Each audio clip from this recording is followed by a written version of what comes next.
Hi everyone, welcome to this video. My name is Ahal and I'm here with Abdul, one of our solicitors here at BTT Lawyers. Abdul, could you tell us a bit more about yourself? Yeah, absolutely. I'm a solicitor here in Victoria. I am a New Zealand registered solicitor and a barrister also. I've been with BTT since October of 2023. Interesting. And what areas of law do you work in at the moment? At the moment, I do all cases. Okay. But I do specialize in criminal law. Yes. Yeah, so you do specialize in criminal law, and I actually wanted to ask you a few questions relating to criminal law and crime. Specifically, what actions constitute a crime? Usually we're under the impression that the most important element of a crime is a physical one. So you think of, the physical or violent act or omission. But as we know, there's actually more to this than just the physical element. Correct. So a crime consists of a couple of elements. And the most important one is there a law that prohibits that crime? For example, walking on grass. Yeah. There's nothing wrong with walking on grass. But if there's a law that says you can't walk on grass, then that action automatically becomes a crime. After that, you have the actus reus, which is the physical element of doing something. And then you have the mental element, which is the intention or the knowledge of doing something. And then you also have got both of them, the concurrence of the actus reus and mens rea happening for the action to be criminal. And then you also got the harm or potential of harm. And then finally, the defense or the reason why a person did what they did. Oh, okay. Yeah. Yep. And in terms of that mental element or the mens rea, could you go into a bit more detail about this? So the kind of intent or knowledge that you have before committing a crime or during the crime. Absolutely. So just the intention part, the mens rea, there will be weeks talking about it. It's a very big topic at the law settings.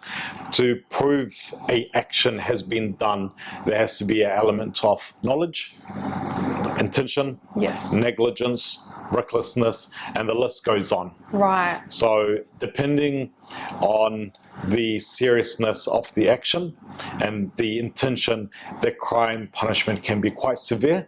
If, for example, someone intended to do a certain thing, for example, recklessly endangering someone or intentionally hurting someone, that sentence will be quite different in terms of knowledge and mens rea. Right, yes. Okay.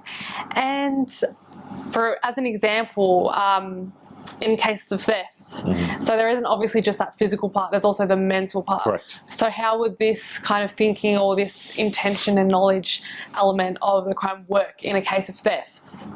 So to bring it more to a life example, let's say I have a black bag and you have a black purse. Now, your black purse, let's say it's close to me, I can see it. I'm thinking that this bag belongs to me, that it's my bag, because I've got a similar bag. Now I go and I grab your black bag. Me going and grabbing it, that's by itself, that's a crime, because I have taken something that's not mine. But within the mens rea, the mental aspect, I think that it's mine. So the intention is not there. So therefore, it's not a crime per se. Okay. But if I know that the bag belongs to you, in fact it is your bag, and I am reaching, I am grabbing your bag knowing that I'm going to deprive you and take the bag from you, then that is theft. That is a crime. Right, Okay, that's so interesting. Yeah. So what about in a case of, say, drinking and driving?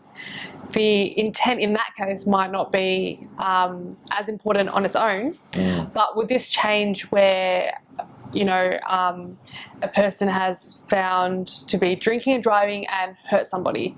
How would this element of intent work in case of drunk driving? And the matter of drunk driving or Yeah. driving under the influence or intoxication, intention is not necessary. Okay. Because there's a strict liability. As long as you are intoxicated or under the influence and you are behind the wheel, then that is a crime by itself. itself. Yeah. Yeah. The prosecution don't need to prove any intent, and the prosecution do not need to prove any further evidence other than you were actually behind the wheel while intoxicated. Okay. Yeah, over the limit of, I think it's 0.5. Right. Yeah. Okay. But when they're found to be hurting someone, or they're found to hurt someone in cases that they're driving, it changes a little bit, doesn't it? It does. It does change. It makes the case a little bit more complicated and more Right. charges being laid on that person. Yeah. So you've got, for example, driving and then you injure someone. Yeah. Then you've got facing 2 charges now, that you're drunken driving and also you have injured someone. Okay. So it just makes it more complicated for you. So Right. do not drive no matter what. If you're drunk, stay away. As for your safety, Yeah. everybody else's safety. Okay. Thank you so much, Abdul, for your time today. No problem. Hopefully see you soon. Hopefully. Thank you very much. Thank you. Bye-bye.